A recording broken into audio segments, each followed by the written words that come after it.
Isaiah chapter 30. Woe to the rebellious children, saith the Lord, that take counsel, but not of me, and that cover with a covering, but not of my spirit, that they may add sin to sin. That walk to go down into Egypt, and have not asked at my mouth to strengthen themselves in the strength of Pharaoh, and to trust in the shadow of Egypt. Therefore shall the strength of Pharaoh be your shame, and the trust in the shadow of Egypt your confusion. For his princes were at Zoan, and his ambassadors came to Hanes. They were all ashamed of a people that could not profit them, nor be an help nor profit, but a shame, and also a reproach. The burden of the beasts of the south into the land of trouble and anguish, from whence come the young and old lion, the viper, and fiery flying serpent.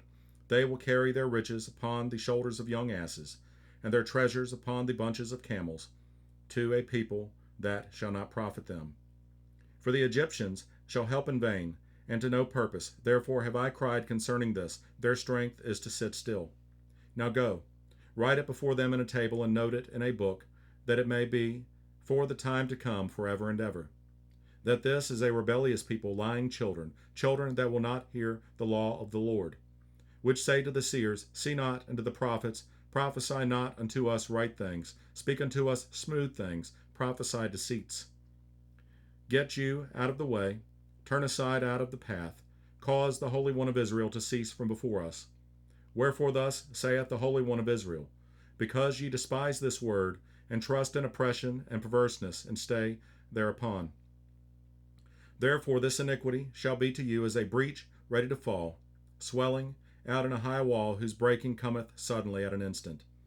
And he shall break it as the breaking of the potter's vessel that is broken in pieces. He shall not spare, so that there shall not be found in the bursting of it a sherd to take fire from the hearth, or to take water withal out of the pit. For thus saith the Lord God, the Holy One of Israel, in returning and rest shall ye be saved, in quietness and in confidence shall be your strength, and ye would not. But ye said, no, for we will flee upon horses, therefore shall ye flee, and we will ride upon the swift, therefore shall they that pursue you be swift. 1,000 shall flee at the rebuke of one, at the rebuke of 5 shall ye flee, till ye be left as a beacon upon the top of a mountain, and as an ensign on an hill. And therefore will the Lord wait, that he may be gracious unto you, and therefore will he be exalted, that he may have mercy upon you. For the Lord is a God of judgment. Blessed are all they that wait for him. For the people shall dwell in Zion at Jerusalem. Thou shalt weep no more. He will be very gracious unto thee at the voice of thy cry. When he shall hear it, he will answer thee. And though the Lord give you the bread of adversity and the water of affliction, yet shall not the teachers be removed into a corner any more, but thine eyes shall see thy teachers. And thine ears shall hear a word behind thee, saying, this is the way, walk ye in it. When ye turn to the right hand, and when ye turn to the left, ye shall defile also the covering of thy graven images of silver, and the ornament of thy molten images of gold. Thou shalt cast them away as a menstruous cloth. Thou shalt say unto it, get thee hence. Then shall he give the rain of thy seed, that thou shalt sow the ground withal, and bread of the increase of the earth, and it shall be fat and plenteous. In that day shall thy cattle feed in large pastures. The oxen likewise, and the young asses, that ear the ground, shall eat clean provender, which hath been winnowed with the shovel and with the fan.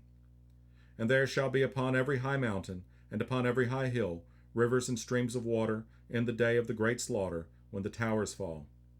Moreover, the light of the moon shall be as the light of the sun, and the light of the sun shall be sevenfold, as the light of 7 days, in the day that the Lord bindeth up the breach of his people, and healeth the stroke of their wound. Behold, the name of the Lord cometh from far, burning with his anger, and the burden thereof is heavy. His lips are full of indignation, and his tongue as a devouring fire.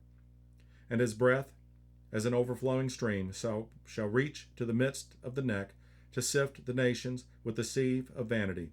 And there shall be a bridle in the jaws of the people, causing them to err. Ye shall have a song, and in the night, when a holy solemnity is kept, the gladness of heart, as when one goeth with a pipe to come into the mountain of the Lord, to the mighty one of Israel. And the Lord shall cause his glorious voice to be heard, and shall shew the lighting down of his arm with the indignation of his anger, and with the flame of a devouring fire, with scattering and tempest and hailstones. For through the voice of the Lord shall the Assyrian be beaten down, which smote with a rod. And in every place where the grounded staff shall pass, which the Lord shall lay upon him, it shall be with tabrets and harps, and in battles of shaking will he fight with it. For Tophet is ordained of old, for the king it is prepared, he hath made it deep and large, the pile thereof is fire, and much wood. The breath of the Lord, like a stream of brimstone, doth kindle it.